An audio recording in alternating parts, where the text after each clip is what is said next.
Did somebody say Bannerlord released early? Kind of. 1.9 is here. This is the update that's going to be coming out on the 25th of October with Bannerlord's full release. And some might be skeptical. Is this the final Bannerlord release? Well, it could be. This could be everything that we're going to get content-wise. But do not fret. Without further ado, I'm going to take you through some of the highlights. I mean, we don't need to go into all the boring stuff. There's been patches and bug fixes, but we need to stay awake here. First of all, we get 6 new maps in the battle terrain system. You know, that custom scene system where you'd see the overworld map and you'd go down and see everything that you'd expect to translate. If there was a bridge on the overworld map, there'd be a bridge in the battle. Now it goes a little bit more in depth. We've got 6 new ones and we get a cool little indicator map from Tailwheels to actually see where they are. So let's go and check them out now.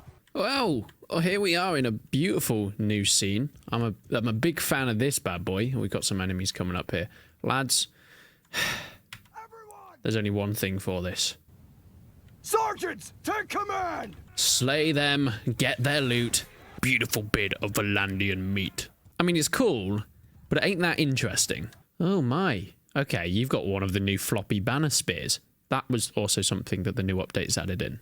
If you get these tooltip spears, you can add banners to them in the crafting menus. There's also plenty of options for adding different banners. It's kind of hard to see in this view. This is much better. This is number 98, and this is what I wanted to see. That's Lycron in the background, and you have the mountains, of course. We'll zoom out after this battle to the map so you can kind of understand it, but this is awesome. We're in a valley here. We have this beautiful new map. We've got the hills. We've got the sea behind us, or some water, and we have Lycron as a city. If we head out of here, these were the looters we were facing. You can see that actually Lycron is here. It's kind of in the right location. This is the battle map for this whole area. So even if we were over here, it would probably be in the same place. The armies will be in the right places. So this army would, of course, be north and we'd be south to them. That will always stay the same with battle terrain. But for example, it looks like on the battle map that Lycron is slightly behind us, even though it should be slightly in front of us to the side. However, that's just how the maps are laid out. But I love this new addition. It starts to feel very Total War, seeing the cities and things in the backgrounds. I love how they did that in Rome Total War. And it's kind of a shame that that never really came back with future Total Wars. But the fact that Bannerlord has sort of taken that mantle and championed it into the future. By the way, the banners on the spears and the flags look goddamn awesome. I can't wait to see a full cavalry army all with these kinds of spears. That would look nice. Maybe we should try that. Oh, and would you look at that? Yes, it does look goddamn cool. This is actually the color of my faction as well, so I'm assuming it will change color depending on what faction you're playing as and what colors you decide to choose. It's all pretty goddamn cool. This is a nice update. There are also 10 new town scenes added with new castles. You know, all the towns and villages that are already in the game, some of them are repeated. Now, I don't entirely know if this means that everyone is unique and custom now. There may still be some new custom scenes to come in later on, but now we have 10 new ones. Some massive ones are Chanopsis and Cornea Castle. We also have Oxhall and Varcheg getting some changes. There's way more than that, but this is just a select few. And they look goddamn cool. So Oxhall has had a complete and utter redo. It is unique to itself now. There are no other cities that look like this. It looks pretty nice. Oh, poor beggar. Are you alright there? Can I give you some money? Nope, it doesn't even give me the option. Death to you. Positions near the hills. It is a beautiful looking town. We can see the arena there. We can see we have water off with the docks to the side. And of course, our stables, our taverns, and everything else we could expect. It's a beautiful scene, this. I really cannot wait to besiege it. Speaking of besieging, there's a relatively convenient flat space outside. I'm glad they've made it easy for people to park up with their armies and siege towers. And their bows. Oh my god. Imagine ship-to-ship warfare. Landing at the docks, like in Rome. Never mind, that's too much. Or is it? Varcheg has also had its own amount of TLC, and look at this. This is even cooler. It's already got the bastions, the palisade, the spikes up, the attackers' camps. Are we just camping outside just in case? This is a big boy gate. Wow, this really does feel like a proper Sturgian city now.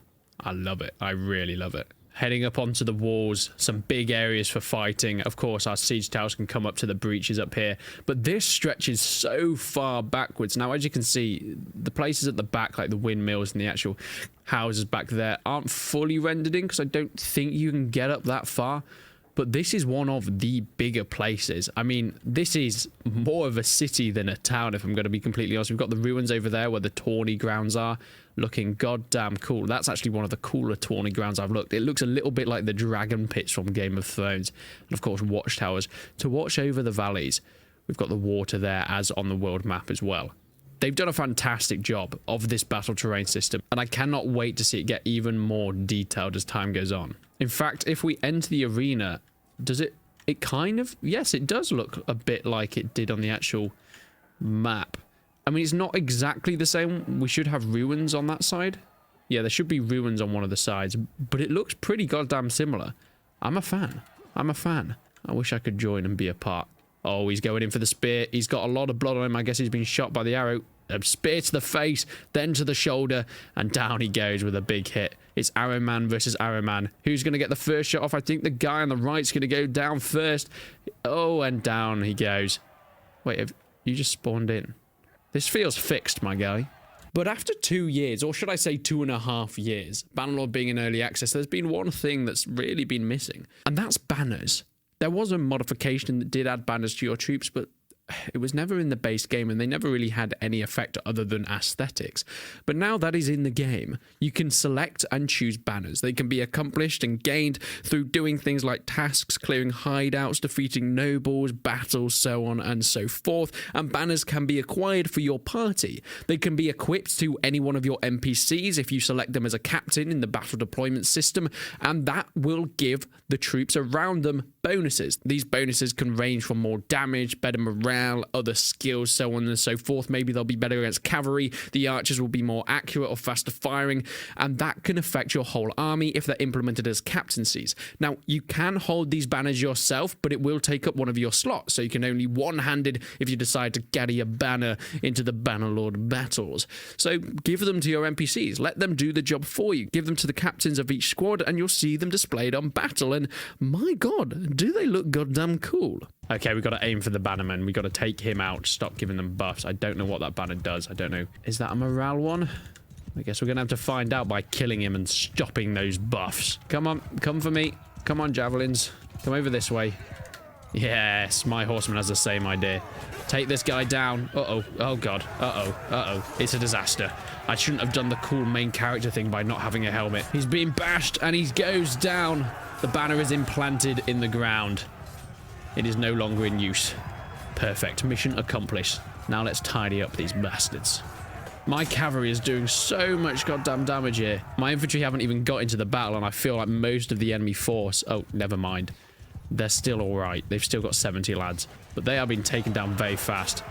The banners and the addition to flags and things like that just make battles look so much more cinematic and awesome. I think it was probably one of the best things that they brought in here. Tailwords have also given a bit of love to the multiplayer. We know that custom servers are now in and have started being hosted.